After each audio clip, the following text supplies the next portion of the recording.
Mr. Pop. Dark. When the little birds are nesting, and I listen to them coo, there's two lonesome people in the whole wide world. That's me and the man in the moon. There we go. Yep. Okay, I see us. I see us. All right.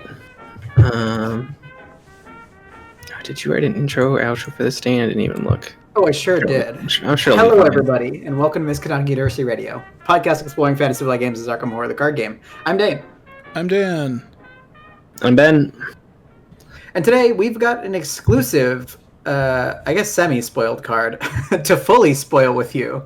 We also wanted to talk a little bit about the new FAQ update and the Taboo List while we're here in a wonderful little mini episode. That's right. It's finally here. I think originally it was supposed to come out like right after or in between Dream Eaters and Innsmouth, and then they pushed it back to like sometime in November, and then we ended up finally getting it like a week ago. So that's cool. And they're like, I surprise! think they keep getting stuff. They're like, oh yeah, we should include this in the next update, so let's wait. And that just maybe kept happening for half a year. I know with Right? I don't know if this is still the case because there's definitely like been some changes in like FFG staffing and stuff, but I know that in the Netrunner days, there was always a thing where it was like organized play had to like process it or something. So there was always a delay like after the Netrunner designers would like submit a new most wanted list, like before it would actually be publicly announced. So maybe there's something going on. He's calibrating. Yeah, exactly. Well, anyway, I think that the first order of business, other than this beautiful splash that Ben made, thanks, Ben, depicting high quality, the massacre of Seeker cards and small rogue cards. Ben actually broke into the Metropolitan Museum of Art to steal this painting in order to make this splash image, which, I mean, I probably shouldn't have said that on the stream because this is admissible as evidence, but, you'll be fine. Oh, no. Yeah. Yep. Double or Nothing has indeed been beheaded, Big Fleet.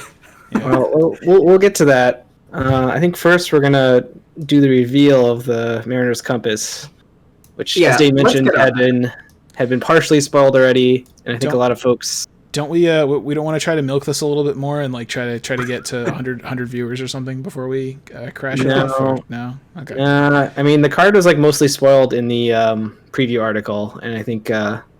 Folks have some pretty good guesses that were pretty close to what it is, so I think we just show it. All right, Here we go. Mariner's Compass. Hooray! Which seafarer needs a tool? This seafarer. Is it not showing up? Are you a seafarer, Dane? No, but it's a Mariner's Compass. I don't think you've ever mentioned being on a boat. Dane, have you ever been on a boat? I took sailing lessons when I was like 18. Yes, I did, and I got my sailing certificate of sailing. Are you like a black belt in sailing, or are you like a Padawan, or like what level of sailor are you? I had to have a braid with knocked with each band of sail. Wow! Like I had to tie sailor's knots in every sort of. What level is Silas? Is Silas like a master sailor or something, or like? He is the god of sailing, so to speak, in the Arkham universe. Anyway, this is a compass, everybody. So everybody was very on point with this. I think there were some friends over in the Mythos Busters chat who made like a mock-up of this card, and they were very almost on point. Like as Renhammer and DBYC are saying in the chat, the only thing that's different about it is the int gain for the spending resources. Right. I'm going to go ahead and read the card for people listening. Let's do it. So it's the Mariner's Compass. It is a survivor card, cost 3 asset with 1 intellect icon. It's an item and a tool. Action, exhaust, Mariner's Compass, investigate. If you succeed and have no resources in your resource pool, discover 1 additional clue at your location. Free trigger, during investigation using Mariner's Compass, spend 1 resource. You get +1 intellect for the skill test, limit 3 times for investigation. Takes up a hand slot. So it's very similar to Fire Axe. Very similar. except for getting clues. It does, it compared to Fire Axe, it does exhaust, so you can't use it multiple times a turn easily, and it doesn't give quite as much a bonus. It also costs 3 times as much. That's kind of relevant, I think. Yeah. So those are the 3 things. I think it is interesting to look at this though, because if you compare this to Fire Axe, it's kind of a similar comparison to the fingerprint kit versus like a 45 auto, because they both give you +1 and gave you an extra damage or an extra clue, but notably, so in that sense they're like kind of similar, but it shows I think how the designers consider getting an extra clue to be like more powerful than getting an extra damage, because the fingerprint kit exhausts itself. Those 2 cost the same, but fingerprint kit has 1 fewer charge. In this case, they don't have charges, so the Mariner's Compass like costs more, and it also costs more to boost it as well. So I think it's interesting to see that analogy there. I mean, for clues, there's usually like a roughly static number of clues you need to get per scenario to like complete the act, while enemies are more variable and they're kind of more of a hindrance most of the time. Sometimes there's like a boss or whatever. So I think that's why they probably value it a little bit higher. If they ever printed something that was even close to like a Machete for clues, where it was like mostly you didn't have to worry about charges and you could just get 2 clues per investigate, it would be absolutely incredible for high player counts, right? Like it would be nuts. So you mean original Rex? Basically, yeah. And even Rex had some hoops to jump through, but even still, like, it's just too good to be able to do that repeatedly. Yeah. So I mean, some obvious synergies here. I think Ashcan Pete was the first thing that came to mind, because Ashcan can actually discard a card to unexhaust something so that he can keep using it. Like, he can use it twice. Yeah. That's kind of cool. Like, anyways, I was trying to think of ways in Survivor to unexhaust stuff in case you want to use it twice, and there isn't that much. There's some stuff in Guardian, so like I guess York could maybe do something with it if you wanted to get clues for some reason. I don't know. I was thinking this obviously synergizes with all of the low money, Dark Horse type builds, but I was also thinking like it could be used on maybe Mystics that have access to Survivor that have the high int for some reason. We have several of those that I'm always baffled on how to make use of that int, but like Marie or maybe Gloria coming up if she has access to Survivor could do something weird, because Mystics are usually kind of poor, and they also can do stuff with like Forbidden Knowledge to like give them a little bit of money that they want to spend right away or something. I don't know. I was I was thinking less about trying to untap this to use it multiple times in a round, because that I think you would want to do in a 3 or 4 player game. I think in a 1 or 2 player game, I think you'd be quite happy to just, especially a 2 player game, where things like Drawn to the Flame, Intel Report, things that let you just get 2 clues in an action are like very strong in a 2 player game, because a lot of locations only have 2 clues. So I think in a 2 player game, I think you'd be happy to just use this once per round. The issue to me is, first off, I wish that it was a sextant instead of a compass. The compass is very cool, but I just think it would be really cool if it was like holding up an old-fashioned like brass sextant or something. That would just be cool as hell. But the bigger issue is, the reason Fire Axe is so great in like Dark Horse decks is it costs 1. So you can get it down really easily, and it doesn't really get in the way of your plan to be broke most of the time. This, though, costs 3. That kind of sucks, right? Yeah. And it's also that like Fire Axe, you pump 2 money into it. Even if your character has low base combat, you're probably going to succeed because you get +4. With this, because you're boosting it at a lower rate. Bottom line is, I think this is like the best case scenario for this. I think is like 2-player Preston, because works really well with Dark Horse, and he can boost it with like Streetwise and other stuff. So I think that's really good. I'm worried that like other decks that try to use this might find it's very awkward just because of the high cost combined with how you're trying to play with Dark Horse. Yeah, no, I think I agree with most of that too. Yeah, I agree. It's a little bit harder to slot in than Fire Axe just because it has extra restrictions on it. But I think it definitely can find its place in like a clue focused Seeker deck, or not Seeker, Survivor deck. It's also kind of hilarious as a compass because it's got that magnifying glass thing going on where. What's better than 1 magnifying glass? 2 magnifying glasses. This is what's better than 1 Mariner's Compass? 2 Mariner's Compasses? It's true. If you go broke using the first one, then you can, you're already broke for the second one. But then again, then you have the issue of, can you actually pass the test? And I think it might be kind of fun for Min, actually, maybe, because she can always commit things to pass with it. And she has base 4 intellect anyway. She can play Survivor cards. She can play Dark Horse and stuff if she wants to. Yeah. So that's probably, aside from Preston, that's maybe like my second pick for like who might be interested in is like Min. I I guess Preston is the only guy who can take this. I'm just trying to think of people who could take this in like haste and try and do things like with haste and weird big, but it exhausts itself, so nah. Windy could, I guess. Do you want to use this for some reason? I feel like probably not. I mean, if you were doing like Dark Horse, I don't know. I think Windy has better options, but I don't know. Yeah. Well, anyway, it's I like more clue stuff in Survivor because yeah, exactly. Until recently, I feel like they've been had to jump through a lot of hoops, and maybe this is a slightly less hoops. So. Yeah, it's definitely a cool card. I like the. Now the only thing they need to do is give Dark Horse the treatment they did on Your Own. Is this? You can see a little bit of somebody's tattoos on the wrist there. Is that Silas who has tattoos like that? Who has tattoos like that?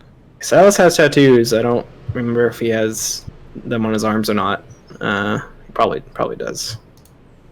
I feel like having tentacles on your arms as a tattoo is probably not in great taste in the Arkham universe.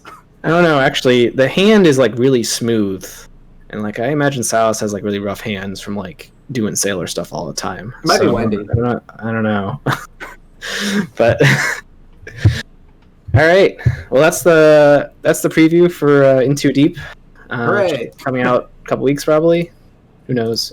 But now I think we're gonna go in and talk about the FAQ update, and then the taboo list changes. Right. So Ben, Rules Master Ben, why don't you walk us through the incredibly interesting FAQ update and the massive the earthquake game shaking rules changes that it introduces. Yeah, so I'm gonna blast through these minor text fixes quick. I like to mention them just to draw attention to them, but yeah, there was a change in Return to Threads of Fate. If you're playing Return to the Front Age, where they added something to one of the resolutions, which when I played through it, I didn't even realize wasn't there. I just did it automatically anyway. So, there's a note there if you're playing through to check that out. They fixed Randall Cho. He had a free trigger on him instead of a reaction, which didn't really have much gameplay effect. Just kind of made it awkward. So they fixed that.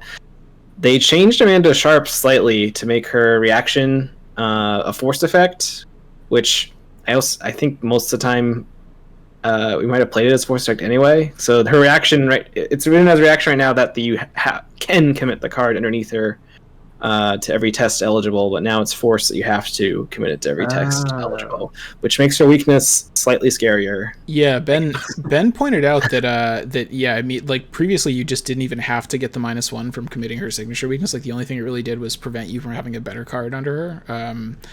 Which, I mean, yeah, we were playing it as if you have to commit it anyway, I think, at least for the weakness. It's a little bit annoying if you want to... I can imagine there's some locations in the game where it's like, if you succeed by at least 3 when investigating, take a damage or something. And in some cases, you might want to, like, try to be fancy and, like, not boost your int super high, and you might want to not commit something, but it's, like, such a minor issue. This, like, barely even matters. It makes Prowess of Power a little bit higher risk, too, I guess. Yeah. Yeah, especially if you... especially if you do some kind of like treachery that's like do a will test, then do a book test, then do a foot test, then do a like if you know it could get weird, right? Like you could end up dropping a lot more curse tokens than you think. But yeah, not really a big deal. And honestly, Amanda's weakness, by the way, is still not a big deal. Even if you have to actually commit it, usually you can just get rid of it before it ever ends up under her anyway. Yeah, we recorded our next episode already before this taboo list came out, so I think we'll talk about Amanda a lot there, but I don't know if it changes too much, but I guess we'll find out. Anyway, so what else we got? Signature cards, ignore deck building rules. I think this was just added specifically so that DayZ can have 3 Necronomicons, because there's 3 different versions of it.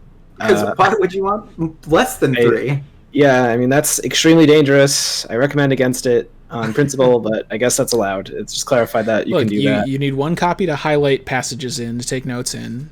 You need 1 copy to get autographed by Cthulhu, and you need another copy to use as like a paperweight / stand to put stuff on. So it's actually very reasonable. That what was that second one? Because that sounds like not a good. What, you've never gotten a book you really like autographed by the author before? I mean, that's a totally normal thing. Yeah, but I mean, it wouldn't make sense to get the Necronomicon autographed by like Tom Clancy or something. You should get it autographed by Cthulhu. That's obviously. DBS brings up a good point in chat here. It also future-proofs for any survivors, miniature allies, and permanent on your own. So that was a weird kind of interaction that happened, right? Because if you have 2 on your own in your deck, and then you upgrade it to the permanent version, there wasn't really a clear definition on what you... I don't think this helps with that, does it? I can read it again, but... Because that one, it's still a little weird, because you upgrade to it, but then you have to take out one of the other ones, because it makes your deck illegal if you try to upgrade to it. So you have to either say, okay, I'm allowed to take one out, or do some other shenanigans. Yeah. You also definitely don't get the experience discount right now if you try to do it right now.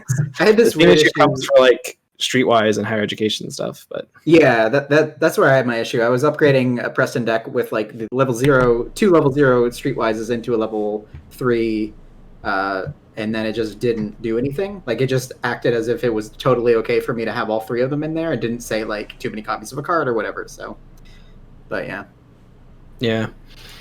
So I guess that's not totally clear yet, or maybe people have figured it out. I just haven't found that ruling yet. But anyway, the FAQ didn't help with that part. So what they did help with is they completely reversed their as-if ruling from the previous FAQ, where previously the as-if was like extremely restricted. It was like as-if only applied to the very specific part of the text that it applied to. Now it's much more generic, which I think is maybe simpler, but also probably still opens up a hole somewhere in the rules. But it's basically like when you're resolving something as if for the whole duration of the effect, you treat the game state, anything that would or could trigger off that as if it were true. So like if you use read the signs on Luke to investigate a location adjacent to you that has a forced or haunted effect or a forced effect or something, then that will trigger, where previously it wouldn't have triggered. Or if there's some type of enemy interaction, that might still trigger. So, and it's better, I guess. I critics rave. It's better, I guess. I'm bored. Can we move on to? Listen, Luke is very complex and confuses me all the time, and this maybe makes it a little bit better. I feel like Luke is that investigator, whereas like if every investigator was like a neat book, Luke is like, if anybody's ever read House of Leaves, where it has all these weird little annotations and letters in different colors and things mean different things, and like you're not even sure if like 10 people wrote this book or one person wrote this book, that's Luke. Or just like the Voynich manuscript or something, like one or the other. But all right, so what else? There was another basically Luke ruling in here, which was I think we even did it in Streamlands, where like some locations are like you can't enter them unless all of the clues from somewhere else have been discovered. But if you didn't flip over the location, it had no clues on it, so it sort of was like, oh, those are sort of discovered. And I think you could like Luke shortcut nonsense to like skip over locations, which seemed kind of sketchy. And this just they added a rule here that says like, no, if a location hasn't been revealed yet, it's not considered to have all the clues discovered, which makes sense and it's fine. So sure. Was there anything interesting here? Let's see. They clarified the dash cost. Like you can't play a card that has no cost. The reference was specifically for the thing that surprised me about that was that they mentioned the Pennant of the Queen, which I would have assumed that like other bonded cards, it had a clause in it that was like, if this would leave play, set it aside or something, you know. No. But it doesn't actually say that. It can actually go into your discard pile and then you just can't do anything with it. Yeah, and then you're very sad. So I mean, it would have to be like you'd have to have like that as your only card and draw a Crypt Chill and fail or something, or because otherwise, why would you ever do that? But I guess it can happen. Yeah, I mean, there's stuff that could bounce stuff, or there could be a weakness that's like an amulet, an accessory slot item that you have to put into play or something, you know. Yeah, so I'm sure it was kind of a corner case for the most part, but good to have it clarified. They clarified a bunch of stuff for blessed and cursed tokens. Mostly, it's like if you draw outside of a test, it has no value, it has no modifier, and they also reset between scenarios. Yeah, that was the other one. There cleans up between scenarios, and then there was several questions about Amanda that they answered. One was if a card underneath her like would go into a different area after its triggering effect, it does. It doesn't get stuck beneath her. Like I have truth being an example. Yeah, I have truth. It's only if it would get discarded where it would go, and it doesn't get discarded. Oh, we lost Dane. That's fine. And then there was the clarification with the Grizzly Totem interaction, where basically until someone doesn't work on it. I have to say, the official explanation of that I thought was less clear and less convincing than the sort of unofficial ruling on the Mythos Sisters Discord like 2 weeks ago. But I mean, they came to the same conclusion, so I guess it doesn't really matter. Yeah. It's basically just you can't use it. So Well, I think that was it for the FAQ. You can, and it's still a good card. It's just that it only works for one test. Oh, you don't get to keep. Yeah. It doesn't stick around. Yeah.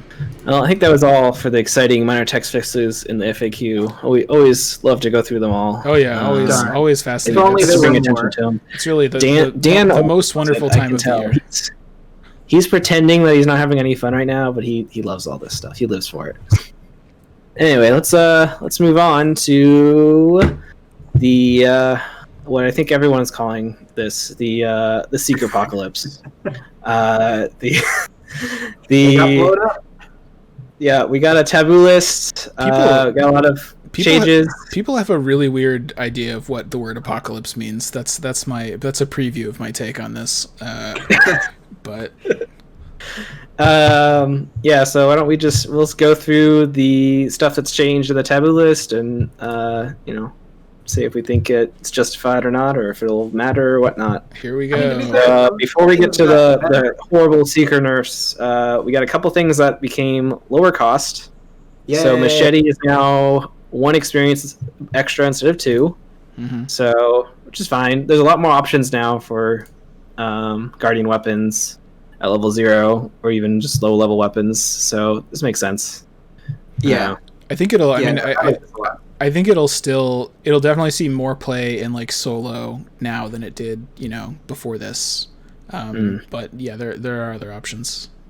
Yeah. So, 1 is fine, still cheap. Still didn't clarify if adaptable helps you dodge the extra experience cost, but it's fine. Let's look at the Dunwich permanents. So previously, Higher Education, Streetwise, and Scrapper were +5, and +3 experience. Yeah, yep. So Now total 8, and 6, right? I just have to say this was a huge mistake. Now that Scrapper is only +1 experience, Scrapper decks are going to run wild. Scrapper is probably going to become the most overpowered card in the game, and I'm really disappointed about this. I thought that FFG cared about card diversity and creative strategies. Nerf Scrapper, please. It's gonna be Siphon Lock Max all over again. Yeah, no. For real though, honest take. Higher Education should be like 12 XP.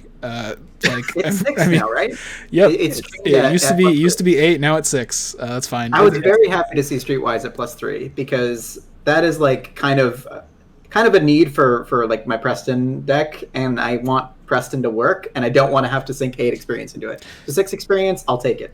Yeah, I think the Streetwise thing is fair. I think Streetwise even could have gone down to like 5 or 4 or something, and it might have been okay. I think Streetwise sees a lot of power at like lower player counts for rogues, just because it's like a really big boost cheaply. Yeah, you maybe don't need to return, and it's definitely very strong in Preston. It is really good.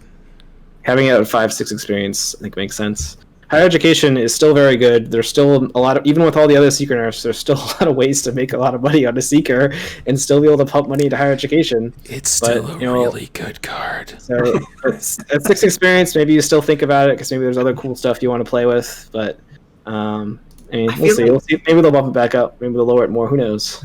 I feel like at this point in the game, there might be people who like have started playing that didn't know about Higher Education and original Milan like days before the taboo list, and how just incredibly ridiculously bonkers that was. Well, I mean, I'm sure a lot of people that just start playing don't use the taboo list, so they might discover that for themselves before they start using taboo. Because of course the taboo list is optional. We like to use it because we like to see the mix up in the player cards. Encourages us to use other stuff. Yeah, you don't have to use it unless you want to be cool. Then you have to use it. Should we talk about the next card? Let's do it. Yep. So we got Flamethrower. It's been chained to have +1 experience. So it costs 6 now. Boo. It's fine, I guess. It's kind of fun.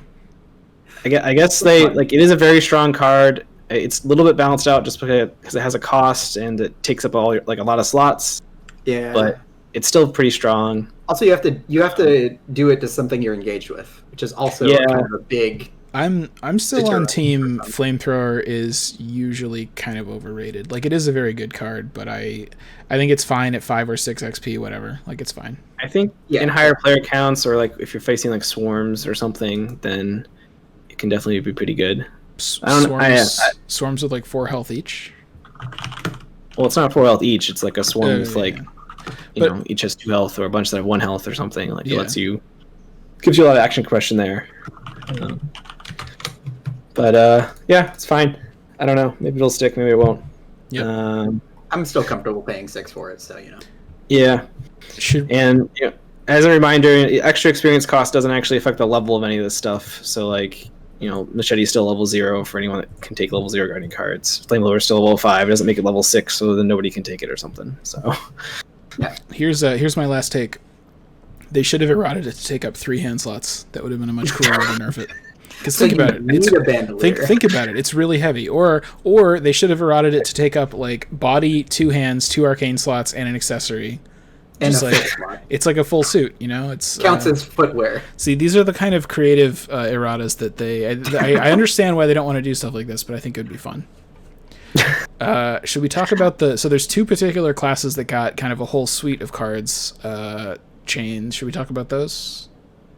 Yeah. So yeah, it's time for the secret cards. So we saw 5 different secret cards chains to cost more experience. So Pathfinder got +2, Rook got +4, and Segment of Onyx got +3. And we'll talk about the other 2 in a minute. But yeah, the Pathfinder goes on every single one of my secret decks. This feels pretty appropriate because it just there was nothing else that competed with it. It was. I think Pathfinder was like one of the most undercosted in terms of XP cards in the game. It was just so ridiculous at 1 XP. Like Benedane said, like you would almost always get at least one of them like after the first scenario if you're playing anybody that can take it. Yeah, I think I kind of took it for granted, and then seeing it at 3 experience kind of like breaks my heart, but also it's like, yeah, okay, that makes sense. It still seems like a bargain at 3 XP, honestly. Like, never move again. Yeah, exactly. It's like. Yeah. And there are other options, right? There are like, I mean, you know, often you would like start with shortcut and then eventually upgrade it into Pathfinder. You can still do that. Yeah. There's also there's like the book that I think is 1 XP that lets you move around. There's other options if you really want to. Yeah, for sure. It's definitely now a choice though, and I think that this is definitely kind of a good direction because while other things are good, like even like. What was unscathed from this, which is which I enjoy, was Acidic Ichor, or as we call it, Meltoroni, which is 4 experience each, and it does a ridiculous amount of damage for what Seeker should be able to do. Is anybody besides us like obsessed with that card and how good it is? Like I think I never really hear other people talking about how bonkers it is. Like maybe we're just weird. I don't know. So like now you have to make a decision, right? Now you can either upgrade your movement first, or you upgrade your deductions, or you upgrade Mr. Rook, which we're going to talk about momentarily, for some seekers who might really, really want Mr. Rook. So like now you're actually forced to make a decision on what aspect of your investigator you want to improve, like many other classes already have to. So as a seeker, you used to just be like, we'll just take 2 Pathfinders on the side, and then we'll also take deductions, and you know, the plate was too big. And some garlic fries. Yeah, exactly. They didn't touch any of the unidentified stuff because I think like Stones has some play like in Minas particularly to be really strong for damage, and what's the other one? Glyphs. Archaic Glyphs, Guiding Stones. Can also do a ton of crazy nonsense for you. Honestly, I mean, I think that almost all of the undiscovered things has at least one upgrade that is like pretty good in a particular deck, right? Like most of them don't have multiple ones, but some of them definitely do. Yeah, maybe I think it's balanced by like the extra challenge of having to do the thing in the first scenario or whatever. I've never really, DBYC in chat says Stones was nerfed by DON, which we're going to talk about later. I've never really understood why that interaction was so important. Like Guiding Stones is so good even without the card that we're going to talk about at the very end. I don't know. That's like a topic for later. Yeah. About Mr. Rook, though, I mean, I'm kind of fine with this too. I was really afraid that they were going to do functional errata for Mr. Rook and make it like take an action to activate him or something, which I think would have just ruined him and ruined the whole Mandy deck, basically. So I'm very happy they didn't do that. 4 XP seems like a lot. I wish they had... I honestly don't think that Mr. Rook is as much of the focus of the Seeker overpoweredness as most people seem to think it is, but it is a very good card. It seems fine if they want to increase the XP. It's still good. Do you think you'd still pay for it in a Mandy deck? Oh yeah, absolutely, 100%. It's like probably your first 8 XP. I mean, it's not even a question. It's mostly just that like the thing about the Mandy deck that's so busted was you could have an extremely good version of the Mandy deck with like 10 XP. Yeah. Right. And then and that's without higher education. Then you would get higher education, and then for like 18 XP you'd have like a ridiculous deck, right? And now I think with all of these changes, because they made most of Mandy's good cards cost more, now it's just more like a traditional XP curve that most decks would have, I think. So yeah, that's right. I'm really happy that they didn't like completely bust up the deck. They just made the upgrade path be like slower, and that is fine with me. Yeah. I think that's pretty accurate. Same thing with Segment, right? Yeah, same deal. And in this case, because it's Myriad, it's like, okay, now it's 4 XP to get 3 copies instead of 1 XP to get 3 copies. It probably should have been that way from the start. Right. This one I thought would have been a really good candidate for some functional errata, just in the sense that they the Pennant of the Queen, not the segment itself, but the Pennant of the Queen, I really thought maybe they would do functional errata to make the evasion not work on elite enemies.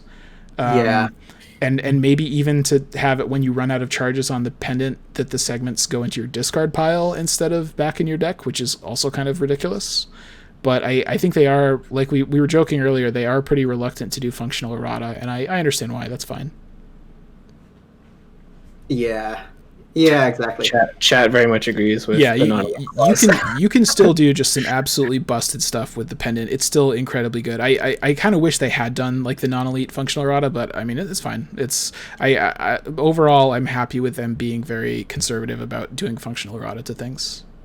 Yeah, and like combined with this, as you said, with the XP curve, like one of the reasons Segmentomics, you could dig for Segmentomics pretty quickly with Mr. Rook and get it out, and then use it up, and then put it back in your deck.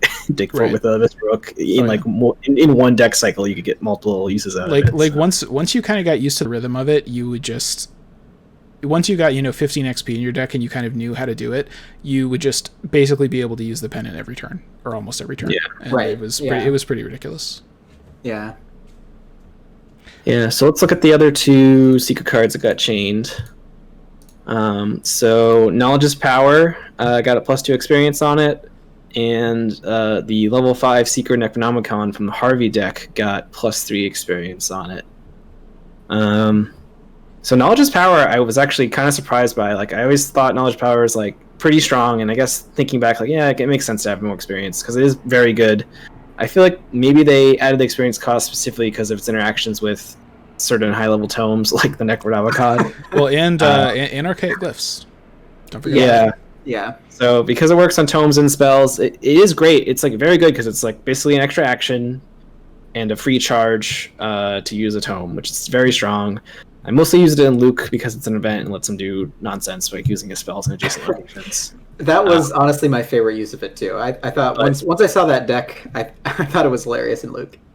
Yeah, but it does combo with. I went from being skeptical at first, like, oh, it's a loot card, to basically playing it in any deck that has archaic glyphs or sometimes other decks. I think they're kind of learning in this game what like Magic learned a while ago, which is that any card that is like instant and free, you have to be really careful with, because if it does anything significant, it can be pretty nuts. Especially a card that does that and also can cantrip under certain circumstances. Like that. That's why when we looked at that card in the Innsmouth box that just adds 3 Bless and 3 Curse tokens and cantrips, I was like, well, this doesn't look great, but it's free and instant and it cantrips. Like that's always worth something, you know? Yeah. I mean, I remember, so when this card came out, this is the kind of card that's only as good as the other cards that it interacts with. But like that in itself is really scary, because that's like kind of the reason why Double or Nothing happened. And we're going to get into that too, but Knowledge is Power, as soon as the right thing is printed, becomes a very sus card. It's like very scary. So yeah, and it's super good. Again, I think 2 XP on this is fine. Like I don't know if they really needed to as much as some of these other cards, but it's fine.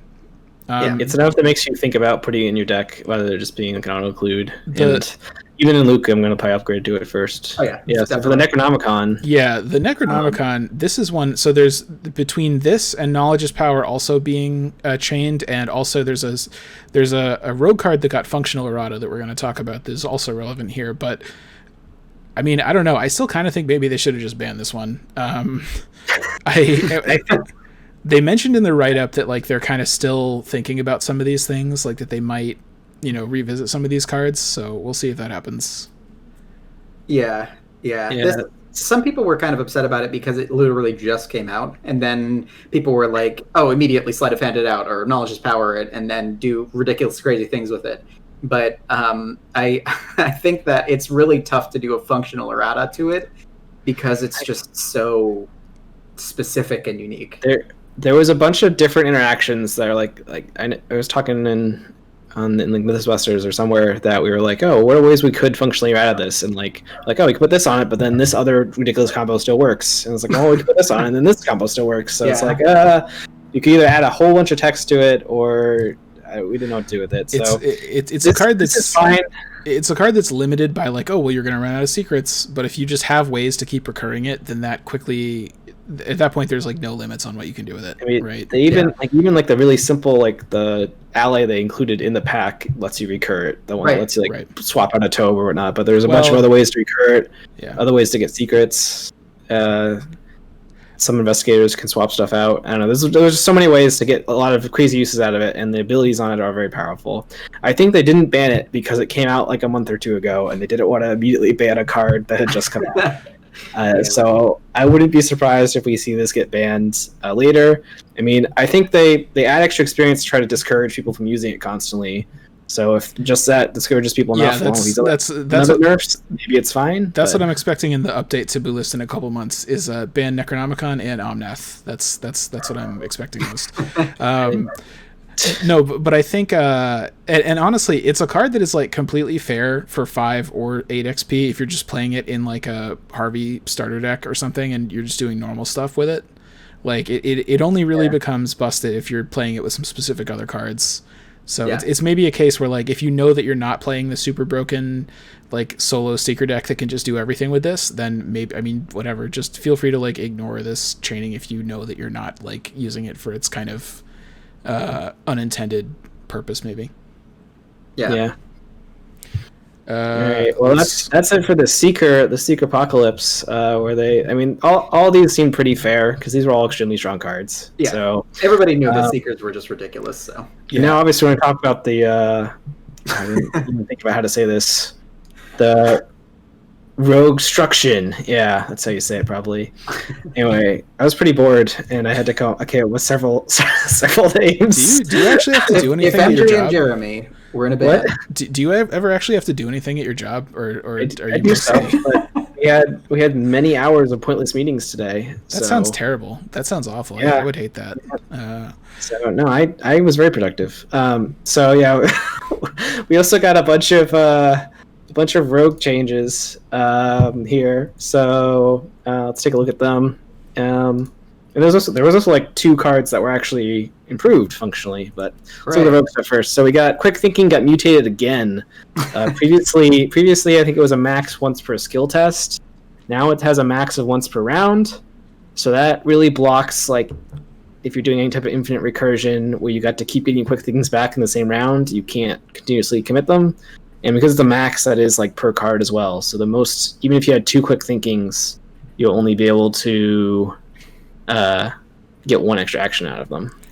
The one that they specifically mentioned was if you could put this under Amanda and use Amanda's ability, which hadn't even occurred to me because I mean obviously I'm not going to play versatile because I'm not a weirdo. So I mean it wasn't even on my radar, but yeah, I guess that's the thing you could have done. You got to put a cord in the jar, Dan. So yeah. And this seems fine. I mean, think that- it's worth mentioning that even in that Amanda combo, you have to somehow pass a lot of tests by 2 or more. Exactly. With 2 at your base stats and 1 symbol underneath you. That's I mean, you can. There's ways to do it, but it's not like an unbeatable infinite combo that can do anything. Like, you still have a lot of work to do.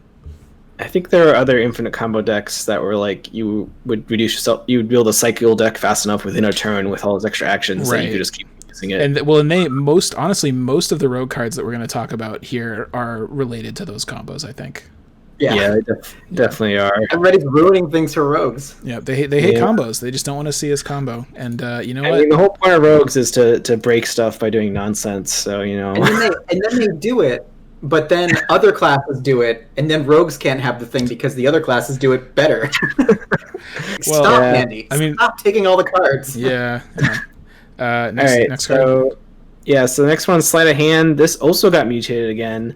Previously, it had a restriction of it didn't work on assets that took up more than 1 hand slot, or maybe the wording was it had to take up less than 2. You basically couldn't use them on big two-handed weapons. I mean, that's which is weird because if it's less than 2, then what if you hold it with 9 fingers? Like, is that good enough? We'll never know because they changed it. These are the questions we need to confront. I don't know if they are. The change they made to it was now it only works on level 0 to 3 item assets. So it shuts down big high-level cards like Necronomicon level 5. Oh, convenient. And also awkwardly shuts down like signature cards, like investigator signature cards, or weaknesses, or story assets, stuff that doesn't have levels. Or even Pendant of the Queen, I guess it wouldn't work on, because Pendant of the Queen doesn't have a level. I don't know, I feel like this maybe puts it more in line with what it's intended to do, which is like, oh, I pulled out a weapon out of my sleeve or out of my pocket or whatever. It's a tiny gun. How many mutations do these cards have to go through to get into the X-Men? Because I feel like it's not many from now. Well, I mean, that's a pretty reasonable guess because FFG does have the Marvel game too. Oh yeah. But seriously, I am so mad about this. Do they have X-Men in the Marvel game, or is it just like the MCU? They're making a whole new game with just X-Men in it. Okay, are they? I mean, the comics are separate from the MCU, so it's the comic property. Anyway, what did this shut down for you, Dane, that makes you sad? So the one time that I finally, like, the stars aligned, Innsmouth came out, and I wanted to play Tony with sawed-off shotgun and sleight of hand. I wanted to try it once in my life, because every time I did go for it, I would just talk myself out of it. I was like, you know what, there's just better things you can do with your deck slot. You're right. And that was probably the right decision. But this one time I was like, you know what, I'm going to go for the double or nothing sleight of hand sawed-off shotgun combo. And then guess what happens, like, literally 3 weeks later or 2 weeks later? Well, they nerf every single one of those cards, well, except for the shotgun itself, but yeah. Well, I mean, luckily, Dane, Protocol, at least, Protocol when you play is once you start a campaign, you're locked into that taboo list. So you still get to finish your current Innsmouth run with the old taboo list if you want. For the listeners, this is one of Ben's many made-up rules that we have to follow if we're playing with him. That you don't actually switch your taboo list halfway through the game because then it could invalidate your deck because suddenly your deck costs more experience or maybe you don't have a card that's allowed. That'd be crazy, Dan. That's complete nonsense. Is this honestly just because of Necronomicon though? Because can't they just ban that card and then let Sleight of Hand be fine? I assume it had some other combos. Necronomicon was definitely part of the combo. I don't play Rogue too much, so I don't know what other nonsense. That's kind of my take here as well. I wish that they had. There's other things they could have done. They could have required that it be like a weapon asset. They could have required that it be a rogue asset. Yeah. Making it a level 0 to 3, it just feels weird to me. Like, there's not a lot of other cards that reference like a level 0 or a certain level of card. There's a couple. There's like Scrounge for Supplies, I think, but it just feels awkward to me to do that. And given what we were saying earlier about them trying to not do functional errata, I think it's a little bit uncool that like this is one of the few times they did it and they did it in kind of an awkward way. But I don't know. I get what they were trying to do. They were trying to stop the Necronomicon shenanigans. So I mean, I'm sure that they considered other things and just decided that this was like the least bad way to do that. Yeah. I mean, I think they play tested a lot of these changes for a while before they pushed them out. So yeah. It's all right. Moving on Let's look to at the last another rogue card. Rogue card that was mutated. So all in. So this is a newish. Is this a newish card? No, I guess not. It's from Forgotten Age. But they added a remove all in from the game after you're done resolving it, so you can't use it to recur infinitely, like 5-card draw. Which I think this was a big part of some infinite combos. Yeah. You have a small deck, and you can combine it with stuff that where you do pass it by 5, because you combine all your other pass by effect rogue cards, or just commit a bunch of stuff because you're just cycling your deck every turn or every couple actions. This made it so you could have a very long extended turn, especially like if you combo it with the quick thinking, if you could cycle in your quick thinkings constantly. Yeah, this one also I'm really not a fan of, because I mean, this is a very, very good card, and I think it's it's level 5, only rogues can use it. It's so much fun. This feels like one of the rewards for playing a non-fin rogue. Like, it's kind of a bummer to... Like, if you play this in your deck, and you're also playing things like pickpocketing or cigarette case, you're trying to draw a lot of cards. Right. And we've seen that in this... Like, I would say that most of the really good decks in this game are cycling their decks, like, multiple times per game. Like, that's... You can make good decks that don't do that, but, like... there's a correlation between doing that and being a good deck. And it's a bummer that, like, I was looking forward to playing like a Winnie deck that would draw a bunch of cards and commit a bunch of cards, and that seemed really cool. And it feels like that's sort of like collateral damage from this nerf, because if they were just trying to hit those infinite combos, it's like, couldn't they have done something that didn't like take most of the fun out of this card? I don't know. Yeah. I mean, the question is it still worth 5 XP if you only get to use one use out of it per game? That's the thing, right? Like, I mean, maybe not. You know, I mean, if you're using the O-Ball and you get like 1,000,000 XP, maybe eventually you'd get it. But I think it's definitely a lower priority. It's really hard because skill cards kind of inherently have to like get up to a certain level to where like an asset like for example like Lola Santiago will always give you value through the entire course of the game. Something like All In needed to give you that value in one really, really big burst to have like that quality of like experience that you're paying for it. And now that you basically only get to do that once, what if you autofail? Then you've like...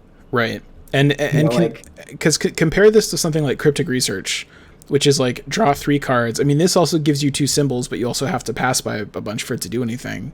Right. Yeah. And Cryptic Research is just like an instant, like immediately draw 3 cards. I mean, obviously it's different classes and stuff, but this starts to seem like less of a good deal, I think, you know? Yeah. And I mean, this was the biggest, baddest skill card, right? It's I think it's the only level 5 skill card. It's like, it does something really unique and really powerful. Seal of the Elder Sign, I think, but thanks. Oh yeah. And I guess, the Eye of Truth. Well, that's the other one too. Isn't that 4 or is that 5?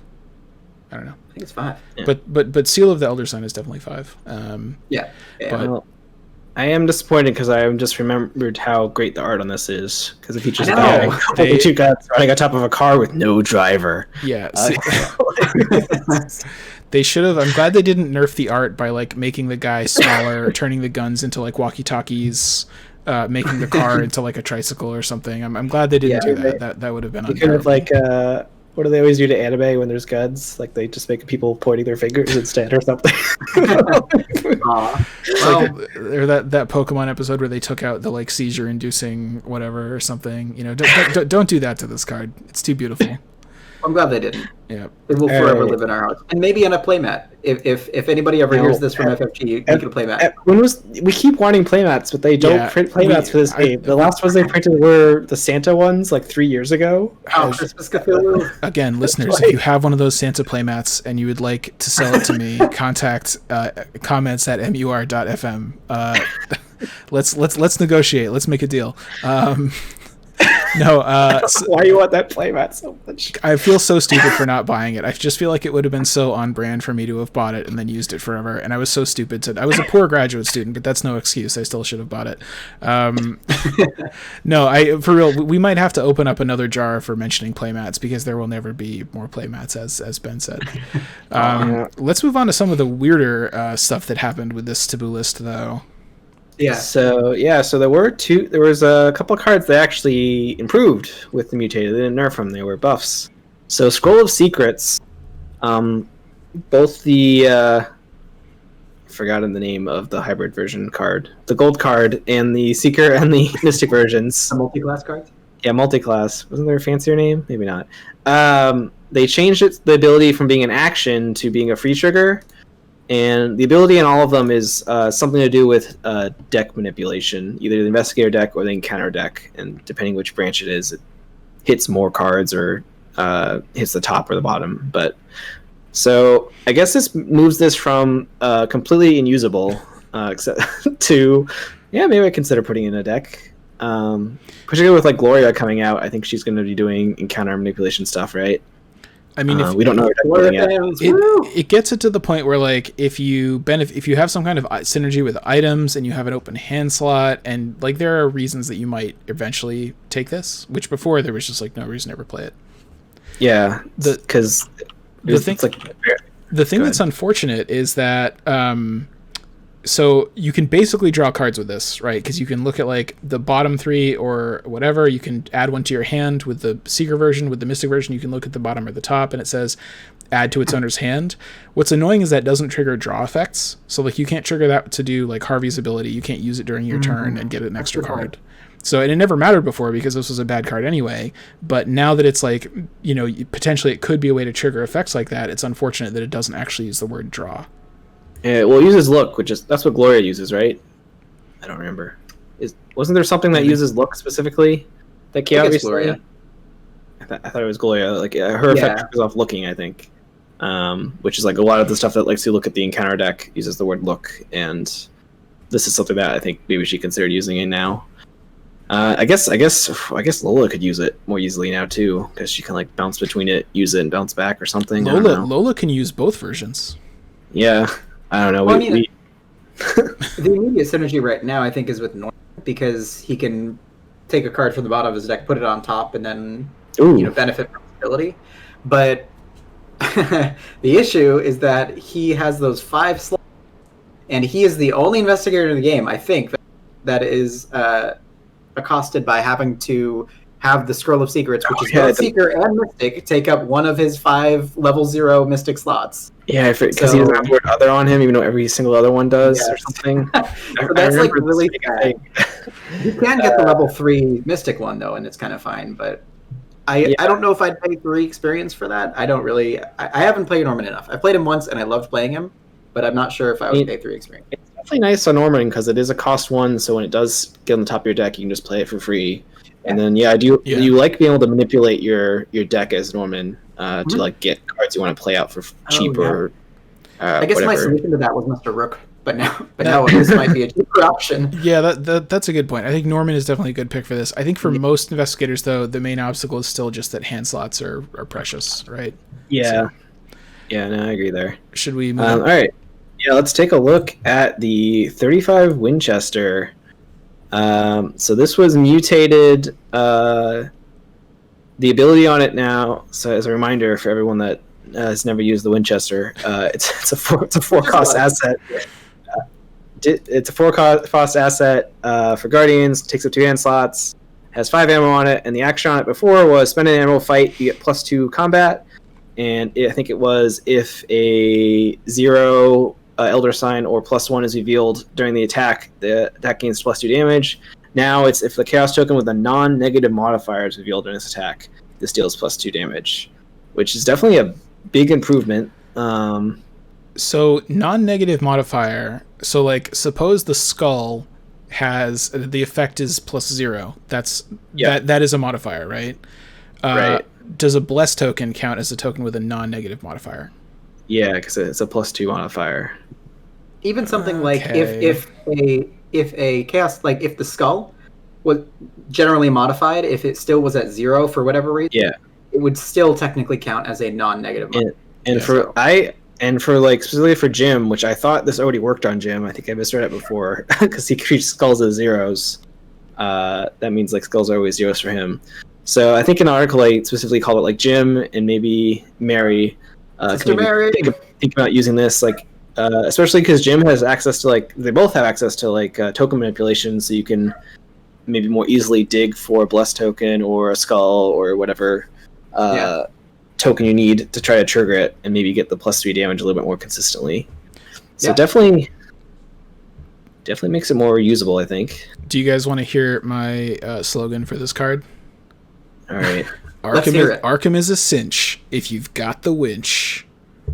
It's not very good, but it's about as good as I think this card deserves. I So like that it's- as it pertains to Sister Mary. Yeah. I already have run into a run with Sister Mary that takes 35 Winchester. Now that it has been buffed, so to speak, it's been fun. She has shot, I think, like 10 shots with it, and 2 have revealed a positive modifier, and that was great, or a non-negative one rather. So 2 out of 8, terrible consistency, but it's still fun when it happens. Yeah, you should you should play good cards instead, like Wither. That's much more consistent. Or you can do cool things like play 2 Relentlesses to take advantage of the times when it overkills things. Wow, that's really a whole situation going I'm on. stretching. I am like a fruit roll-up. I am stretching very far. I am trying to remember if the cultist effect doesn't have a modifier and it's just draw again. I think that doesn't trigger off of this. Oh, someone in the chat says it doesn't work on Mateo's Elder Sign because his Elder Sign's just auto succeed, right? It doesn't have a bonus. It doesn't have any modifier? That's hilarious. So I guess it nerfs Mateo using the Winchester with Man, he needed it though. Oh, order. Even if you don't actually say the name, if you think about it, conversely, if you use the word versatile to mean other things, that's okay. You don't have to put a quarter in for that. So, all right. Should we move on? So yeah, might be interesting for Jim and maybe Mary. I know we already locked in for our Innsmouth run. We can't get Colin to run this in Mary. Oh well. All right, let's move on to the last part of the rogue struction, the Forbidden List. All right, it's time for. We've seen extremely powerful cards like the Necronomicon and Mr. Rook not get banned, right? So the question is, what is the one card in the game that's so good they just had to ban it? I know everyone's in suspense, so here we go. Dun dun dun dun. It's double or nothing.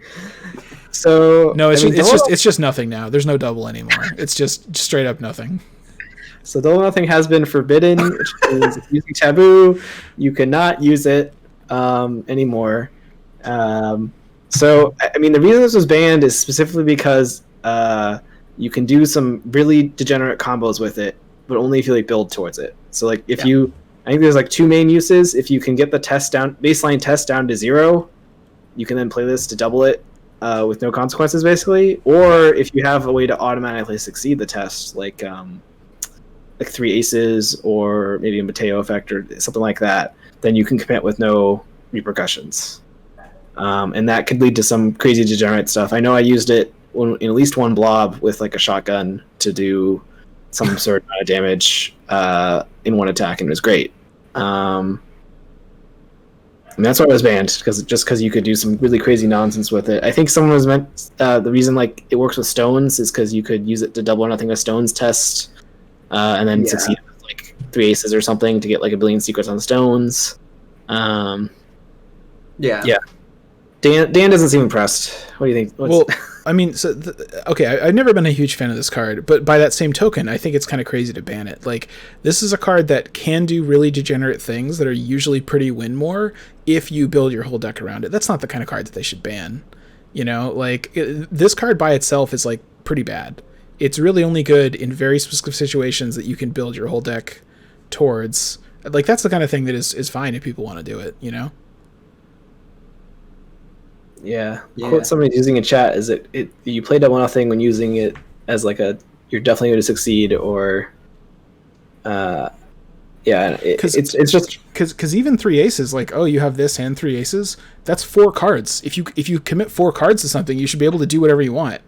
Like, I mean, you know, like, because that's the thing, like, people played it in the Rogue Mandy decks, which I'm very into, and there are, like, the best use I thought of for it, I mean, not that I, like, came up with this, but my favorite of the uses for it was you just commit this and, like, a level 2 perception and some other stuff, and you draw, like, a million cards.